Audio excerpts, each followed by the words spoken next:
What's up everybody, Brett here, back with my YouTube channel Good Talk Gaming. Jumping in here to a quick battle between the Wood Elves and the Dark Elves, and this is a very special quick battle for me because it's my first ever community cast with one of my very first subs, Triiari, and he's going to be piloting the Wood Elves today and giving a bit of a masterclass in the hit and run tactics that the Elves are so well known for in both multiplayer and in the lore. So let's go ahead and slow-mo it just for a bit so we can break down the tactics being used, and I guarantee you there are quite a bit of tactics being used. This is a Wood Elf build that you see lots of different variations of if you're ever going to play on the ladder. I would say honestly this is one of the least abusive uses of the kiting tactics that the Wood Elves can employ. Triiari only decided to go with 2 of the Way Watchers, easily one of the best archer units in the game. Their armor piercing and their range is absurd. I think they have the highest range of any archer unit in the game. They can fire 360, they have stalk. Basically, if you want to get in range of these bad boys, you're going to take a lot of damage. And you'll see here the Cold One chariots, the lizard limos as they've been dubbed in some of the other YouTube channels. Check out that HP damage from a single volley, bringing them down about 35-40% health. Another kind of unique component of this build is a triple Sisters of the Thorn. So Sisters of the Thorn are unique. They're more expensive than, let's say, the Glade Riders with Hagbane tips, who also have range, who also have poison. They actually have a better range than the Sisters of Thorn, which you would think would make them better at kiting. But the Sisters have some unique advantages that the others do not, while still maintaining a decent charge bonus of 30, and that allows them to, if necessary, engage in melee in the same way that a Wild Rider unit would. They also have a huge physical resistance of 40%, so they're very resistant to counter skirmishing, and in brief bouts of melee combat, they can survive quite nicely. They also have Shield of Thorns, providing even more physical resistance as well as weapon damage, as well as the Curse of Onrare, which lowers melee attack, speed, and accuracy. So all of these things combined, these are bound abilities, so having 3 of these units, they're each going to have their own unique sets of cooldowns, so he'll be able to use that to his heart's content. A single unit of Wild Riders with shields here, going to be used to screen out any units really that seek to get close to these Sisters, close to these Way Watchers. And for his Lord and Hero option, the Glade Lord does magic damage. On the back of its horse, it'll be a very mobile, kind of almost like an artillery station. Huge missile damage. He also is rocking the all-important, let's see here, the Prey of Anathrama, which can net down enemies and decreases their missile resistance, so that any kind of focus fire is even more effective than it otherwise would be, as well as the Arrow of Kurnos, which I'm sure we'll see multiples of this game. Huge armor-piercing damage, very long range, 600 meters, and you can use it against lords, you can use it against units. It's very good against both, as well as the Eye of Kurnos passive, giving increased missile damage to everyone in range. And the thing that makes this build work here is the fact that his entire army, Eternal Guards with shields, mixed in with Dryads, as well as the Winterheart Guard, which is unbreakable, has magic resistance. They are all hiding in the woods off to the side. The Dark Elf opponent, oh god, the brutality, is going to be using his Sorceress of Fire to scout out, try and look over the top of this hill, which is very difficult. I would think at this moment, most of these units are probably not able to be seen.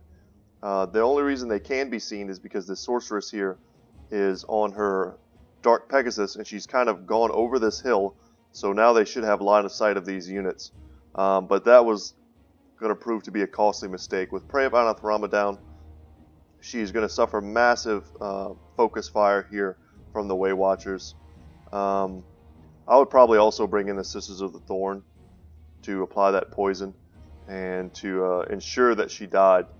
But what else do we have here? So we also have the Spellsinger with the Lore of Shadow also mounted, and the spells that Triiari has decided to take here, the Pendulum, super strong, goes in a very straight line, so you can catch some formations and end up doing tons of damage with that, as well as Melkoth's Mystifying Miasma, which does slow. And I think in this battle, the slow is going to be just as important as the damage component. And I've watched this replay already. I already kind of know, well, not only what's going to happen, but which spells get the most use and what ends up being very effective. And I will have to say that Triari's micro was very much on point this game. Out in the wings here, the Dark Elf opponent is using Dark Riders with shields, probably attempting to scout. Depending on the type of army that the Wood Elf player went with, these Dark Riders could end up being very effective. They are shielded. It's only a bronze shield. They have very low armor. But if they were able to get in and amongst some Glade Guard, things like that, they could end up doing a lot of damage. The front line for the Dark Elves here is all shielded units, which is smart, certainly. Dread Spears on the flanks, Bleak Swords in the center. Just good, cheap infantry with silver shields, very necessary. A War Hydra here. Not a unit you get to see picked a lot, but since the most recent patch, I want to say their price was reduced by 200 gold, which is pretty significant. They're now an actual viable option in multiplayer, I feel. Don't really feel like we need to introduce the Sorceress of Fire. She's not long for this world anyway. Lokir Felhard here, up on his unique Black Dragon. Maelstrom, I believe its name is. He also seemed to have taken, let's see here. He has Dreaded Duelist to give increased melee attack, melee defense, as well as the Helm of the Kraken. It's for mainly its regen properties, but it also gives +9 melee defense, but he has to be in melee for it to be taking effect, as well as Merciless Slaver, which lowers leadership in an AoE, which is worth knowing because you add that debuff to the terror-causing properties of Maelstrom, and you're going to get a pretty big leadership bomb wherever he lands. In the back line, we have a unit of Witch Elves. I like them as a one-of in almost every single Dark Elf army composition. Having the ability to rampage a unit, a Lord, is just such a strong ability. It's also nice just to have them because they are very good at carving through lightly armored infantry, which, you know, for the most part, the Wood Elves have tons of. And then finally for the back line, 2 units of Dark Shards with shields. And I think that's pretty much it. We've already introduced the Chariot unit, which is kind of a strange pick. Maybe there's something about this that I don't know, but Way Watchers just destroy them. And for the most part, Wood Elf players are going to bring infantry that has spears. So they'll have charge defense against large, and Chariots will have a hard time, I should say, finding a home in that type of matchup. The Dark Shards can end up doing a lot of work. If you're going to take them against the Wood Elves, they have to be the shielded variant, in my humble opinion. And we'll see here if they can make it into combat. A bit of missed micro here from the opponent, but the Cold One Chariots do have a range component, and you'll see here once they got bursted down with that damage that they ended up rampaging.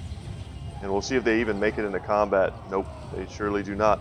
And a nice tactic here from Triari. Understanding that units, even spear units, if they are not braced, if they're running towards you, they don't have their charge defense. And in that case, you can just go ahead and charge with a unit like Wild Riders. The Sisters of the Thorn here, being somewhat grouped, perhaps a little too tightly. Malekith, were he on the field, could certainly punish this formation. It's going to be difficult for him to get away with these Way Watchers. Lokir got an excellent breath attack off, and you'll see there the type of damage he was able to do. One of the Dark Riders with shields has been broken off, trying to use his Lord to intercept there to keep them from getting into his Way Watchers. Unfortunately, the Lord seemed to only clip a couple of these Dark Riders. So charges in with the Sisters and moves back, all the while shooting with that 360, applying the poison debuff, lowering the speed down to 35 on the War Hydra, and the Way Watchers right now currently have 30 speed.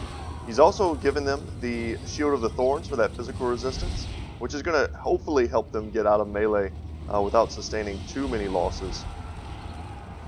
The Hydra is one of those units that it always feels bad to focus fire, because if you don't take it out with that focus fire, you can bet that it's going to regen with its increased regen. Oh, and this is very unfortunate. I remember seeing this. The Way Watchers, just a few of their models were lagging behind here, and the Witch Elves with their really ridiculous 44 movement speed were able to tag 1 or 2 of the units and cause the entire unit of Way Watchers to rampage, which is just brutal. So they're going to be like engaging in melee, which is really not where you want them. Dark Riders being chased off. The Wild Riders with shields are going to act as kind of a screen this game, keeping a lot of the forces of the Dark Elves back and off of the very mobile ranged units of the Wood Elves. So Prey of Anathema going down on Lokir Felhart, and you'll see here the remaining Way Watchers attempting to take fire on him, but getting another breath attack straight down the line. Not many models left, 16 models, but even 16 models of these units can do a ton of damage. And very dangerous here. The Witch Elves have once again rampaged the Waystalkers, but maybe a missed opportunity there to rampage the Glade Lord. Had it fully surrounded and just ran past it.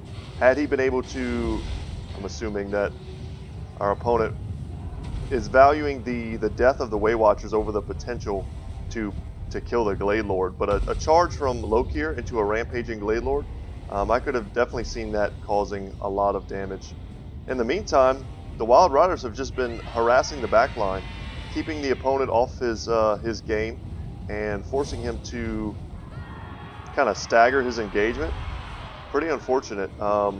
He's got these Dark Shards with shields bunched up.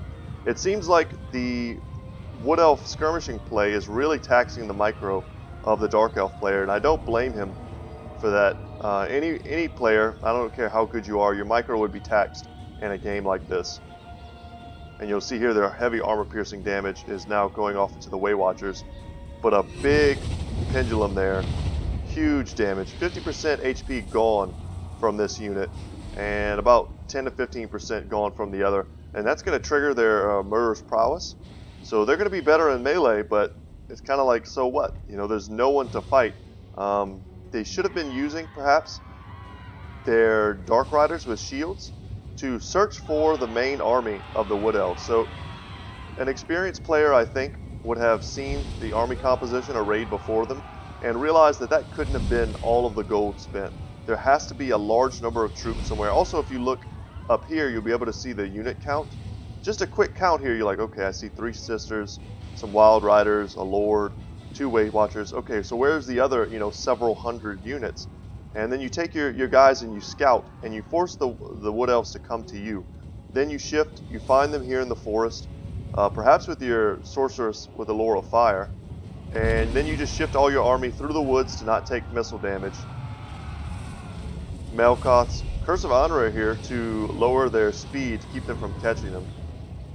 An unfortunate fire breath here from the Hydra at that kind of lip of this hill, preventing it from doing any real damage.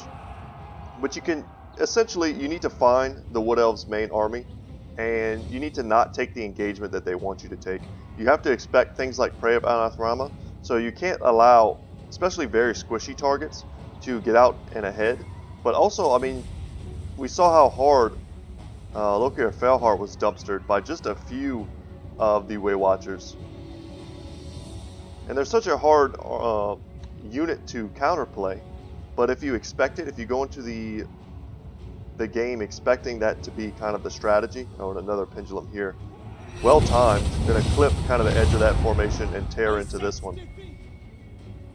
But I mean, you'll do something like you won't take a very expensive chariot unit. Instead of that, you might take 2 more units with Dark Shards with shields, or you might take 3 or 4 more of the Bleak Swords, and you'll just have a more resilient army. And then when you finally find the Wood Elf army coming out of the woods here, you'll still have a core of infantry ready to engage and perhaps even overwhelm what they brought. So a nice Melkoth Mystifying Miasma here, lowering their speed, doing some damage, and the Sorceress, Spellsinger I should say, is feeling confident enough to engage them in melee, as well as she should. It's really just the Dark Shards that are going to be the ones doing the damage here. Sisters of Thorn, they're out of ammunition, but they're still dangerous in combat, especially against somewhat damaged Bleak Sword units. He's going to get Triaria, that is. He's going to get his Eternal Guard with shields and spears, and they're going to surround the War Hydra and do a ton of damage. When the War Hydra is engaged in melee, it cannot use its Fire Breath, which is very relevant. It needs to, if it wanted to do something like that, and this is a huge blob, it would need to pull away, taking advantage of its increased speed, 46. Nice dodge there from the Dark Elf opponent. And a bit of a whiff there on the breath, seeking to damage the Dryads as well as the Sisters, but probably mostly just hitting Bleak Swords. Very thematic of the Dark Elves. And all around a very good game. So as I mentioned in the beginning, basically a masterclass in Wood Elf hit and run tactics. 120 kills on these Wild Riders who are excellent at screening for his entire skirmishing force. The Sisters, I love seeing them used to their full potential, using their abound abilities to keep units alive at key points, lowering speed and increasing physical resistance, probably being the two main components of those abilities. Also, I mean, you can use Curse of Onrare on those grouped up Dark Shards, and their accuracy will drop drastically, and that'll make them much less effective. Having the melee units held in reserve until the very end, very smart. He didn't bring them out until he needed to, and when he saw that his skirmisher force was finally being overwhelmed and he was being pushed, he was retreating into the corner where he knew his units were. He didn't go into the other side of the battlefield and divide his forces. He was always kind of in the back of his mind retreating, but retreating to the safety of his front line. So very good play there. Excellent play of Anathramas. Very good spell casting from the Lore of Shadows. And honestly, good play from the Dark Elf player. I would say this build is difficult for anyone to deal with, especially if you're not expecting it. Micro can definitely get taxed when you're trying to deal with a skirmisher-based army and you don't have the tools to. Losing the Sorceress of Fire was brutal in the beginning, simply because it took away one of his major scouting tools, as well as denying him an entire resource, which is Winds of Magic. I don't know exactly what spell she took, because honestly, it wasn't relevant when she died. Fireball may have been there, Burning Skull, all these different things that could have accrued value, potentially pushed back on the skirmishing. That entire value was lost by overextending with the Sorceress of Fire. And it was an easy mistake to make. You know, he just wanted vision, and as soon as he crossed that threshold, he was prey of Anathramas, and she was taken down at that point. Good use of the Witch Elves. Some of it was a bit lucky, but there were other few moments where he was able to really tie down these units. And you see not a lot of kills, but the kills weren't really the factor. I mean, check this out. This is a very expensive unit, the Cold One Chariot. And thanks to these two, they basically weren't able to do anything. So, likely trades there. And I'm not sure if they had the chevrons before the battle, but they certainly earned them afterwards. So thank you so much, Triiari, for being my first ever community cast. And it was a pleasure playing with you the other day. I have some more games from him. If you'd like to send me replays, just add me on Steam. My name is Good Talk Gaming. And yeah, I'll shoot you an email that you can go ahead and send me those replays to. And I'll watch them. And if they're good, I'll cast them on the channel, guaranteed. So thank you so much. Also, I want to say thank you to Joshua for the good game and sticking around to the end. So many times I see players, if I'm dominating a game, especially if I'm using a build that some people consider to be unfun, but honestly this is a very thematic and very fair version of this type of build, they'll leave, you know, and that kind of ruins the experience. They don't learn anything. I don't get any better. I don't play on the ladder to win. You know, no one's going to look at my ranking and be impressed. I played to learn the meta, to evolve my own strategies and skills, and that's probably why you should play too. So, alright guys, thank you so much for watching. Once again, my name is Brett. My channel is Good Talk Gaming. I hope you subscribe if you haven't already. I think my growing channel is a pretty great place to be to talk about Total War. Also, some of the other games that I've been playing on my channel, Artifact, Kingdom Rush Frontiers, and my Battle Brothers series, which is going excellent. I'm very proud of that. So if you like video games, I play a lot of them. So come and talk to me about it. I'll be happy to talk to you. Alright guys, thank you so much for watching, and I will see you in the next one. Take care.